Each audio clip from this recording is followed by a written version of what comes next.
Hey guys, welcome to our channel. आज के इस वीडियो के अंदर हम लोग आरओई के ऊपर बात करेंगे, जिसका फुल फॉर्म होता है रिटर्न ऑन इक्विटी। तो आप अगर डेफिनेशन पढ़ना चाहते हो तो मैं बिना किसी इंट्रो के शुरू कर रहा हूँ। तो आप अगर डेफिनेशन पढ़ना चाहते हो आरओई का, which is it measures the ability of a firm to generate profits from it share holder investment into that company. मैं आपको एक जनरल सवाल पूछता हूँ कि आरओई और आरओआई के अंदर डिफरेंस क्या होता है, जानते हो? अगर नहीं जानते हो तो कोई बात नहीं, अगर जानते हो तो कमेंट में बता देना। आर और आर का मैं जो समझता हूँ वो है, दोनों है सेम चीज़ है। आर का मतलब होता है रिटर्न ऑन इक्विटी, आर का मतलब होता है रिटर्न ऑन इन्वेस्टमेंट। इक्विटी का मतलब ही होता है शेयर्स। अगर आप किसी पर्सन को पूछ रहे हो कि आप कौन सी मार्केट के अंदर इन्वेस्ट करते हो, अगर उस बंदे ने कहा है कि मैं इक्विटी मार्केट के अंदर इन्वेस्ट करता हूँ, तो इक्विटी मार्केट और शेयर मार्केट दोनों ही सेम चीज़ है। ओके। सो मतलब लोग को, मतलब इंसान, आदमी, जो भी बोलो आप उसको, किसी चीज़ को घुरा कर, किसी चीज़ को राउंड कर कर एक ही चीज़ के अंदर आने का बहुत शौक होता है। तो यही होता है बात। सो आर का फुल फॉर्म होता है रिटर्न ऑन इक्विटी। आपका जो इन्वेस्टमेंट है उसके ऊपर कंपनी ने कितना रिटर्न कमा कर दिया है। आर हमेशा परसेंटेज में होता है, ये कभी भी आपको नंबर्स में नहीं मिलेगा।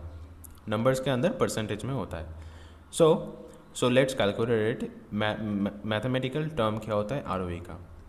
आर का मैथमेटिकल टर्म होता है आपका जो नेट प्रॉफिट हुआ है डिवाइडेड बाय आपका जो इन्वेस्टमेंट था इनटू 100 कर दो।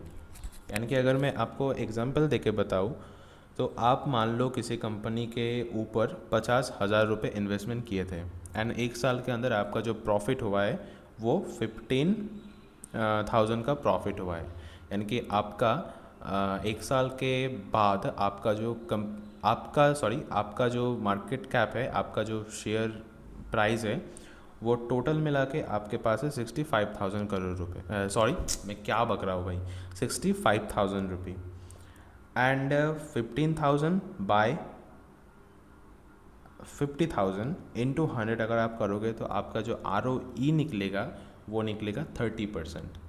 यही होता है आर आई थिंक आपको समझ आ गया है कि रिटर्न ऑन इक्विटी इसको बोला जाता है, एंड आप इसको रिटर्न ऑन इन्वेस्टमेंट भी बोल सकते हो।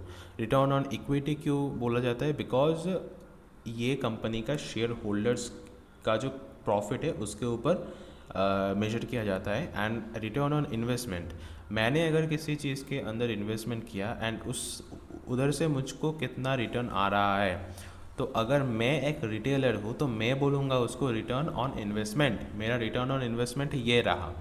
और अगर किसी कंपनी आपको बोल रहा है तो वो बोल रहे हैं रिटर्न ऑन इक्विटी, जो सेम चीज़ होता है कंपनी के पर्सपेक्टिव से अगर आप देखोगे तो which is return on equity. मेरा इक्विटी के अंदर कितना रिटर्न है, अगर आप रिटर्न ऑन इन्वेस्टमेंट को रिटर्न ऑन इक्विटी कह दोगे तो ऐसा आप कुछ गलत नहीं कहोगे, बिकॉज रिटर्न ऑन इक्विटी और रिटर्न ऑन इन्वेस्टमेंट सेम ही होता है। रिटर्न ऑन इक्विटी होता है किसी कंपनी के पर्सपेक्टिव से, एंड रिटर्न ऑन इन्वेस्टमेंट होता है मेरे पर्सपेक्टिव से। ओके, आई थिंक आपको समझ आ गया है। तो मैं आपको किसी रिटर्न ऑन इक्विटी, आप देख सकते हो एशियन पेंट्स, हम लोग एग्जांपल लेके बता रहे हैं कि एशियन पेंट्स का रिटर्न ऑन इक्विटी है 19.29%, which is great exactly. Because अगर आप निफ्टी 50 का रिटर्न देखोगे, निफ्टी 50 रिटर्न, ओके, ये नहीं, हम लोग निफ्टी 50 सिर्फ सर्च करेंगे फिर एनालाइज करेंगे। निफ्टी 50 का जो आप अगर एक साल के अंदर रिटर्न देखोगे वो नेगेटिव पे है। 5 साल के अंदर अगर आप रिटर्न देखोगे 63 है, मतलब सिर्फ 63% है। सो आपका जो आर है इस एशियन पेंट्स का, वो निफ्टी 50 से भी बहुत ही बेहतर है, because it measures on A yearly perspective. यानी कि एक साल के अंदर जहाँ पर निफ्टी 50 नेगेटिव आपका खा रहा है, एंड उधर आपका एशियन पेंट्स 19% का आर जनरेट करके ऑलरेडी बैठा है, विच इज़ ग्रेट। एंड अगर आप और भी एग्जांपल देते हैं, HUL हिंदुस्तान यूनिलीवर लिमिटेड का एग्जांपल लो, 21%, ग्रेट। ITC का एग्जांपल लो, 28% और भी अच्छा। येस बैंक का एग्जांपल ले लो, 5%, नॉट सो बैड। निफ्टी 50 से तो अच्छा ही है। अगर आप जोमेटो का इन्वेस्टमेंट मतलब क्या कर, इटर्नल था उसका जो पेरेंट कंपनी, इटर्नल का एग्जांपल ले लो, 7%, बहुत ही अच्छा। एंड इधर से आप सब कंपनी का देख सकते हो। इंडिगो का देख लेते हैं, इंटर ग्लोबल एविएशन, देखो भाई 131% रिटर्न ऑन इक्विटी करके बैठा हुआ है।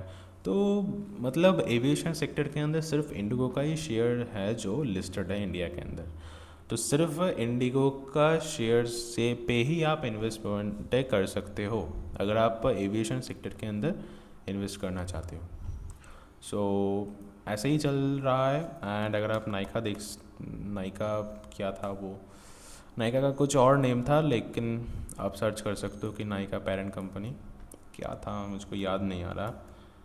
नाइका शेयर प्राइस ये रहा, हाँ ये रहा। सो ये आप कॉपी करो, यहाँ पर जाके पेस्ट करो। एफ़ था पहले, हाँ एफ़ मिस हो गया, दे दो एफ़, ये आ गया 6.22%। Okay nice, great. निफ्टी 50 से बेहतर है। सो आई थिंक मेरा मेन पर्सपेक्टिव है आपको जस्ट एक्सप्लोर करके दिखाना है कि किस किस सेक्टर के अंदर किस किस कंपनी का प्रॉफिट आरओई बहुत ही अच्छा है। एविएशन सेक्टर के अंदर आरओई देखो बहुत ही अच्छा है। And each and every sector के अंदर मैंने आपको ब्रेक डाउन करके दिखाया। आरओई एंड आरओसी के अंदर डिफरेंस हम लोग नेक्स्ट वीडियो के अंदर कवर करेंगे। Return on capital equity and capital equity I think होता है। सो हम लोग नेक्स्ट वीडियो के अंदर उसके ऊपर डिटेल्स में बात करेंगे। सो आई थिंक आपको समझ आ गया है। अगर आपको किसी भी डाउट्स है तो आप कमेंट सेक्शन में पूछ सकते हो। एंड अगर आप चाहते हो कि किसी चीज़ को मैं फिर से समझाऊँ तो आप वो भी कमेंट सेक्शन में बोल सकते हो। I will definitely make a video on it. I will see you in the next video. Bye.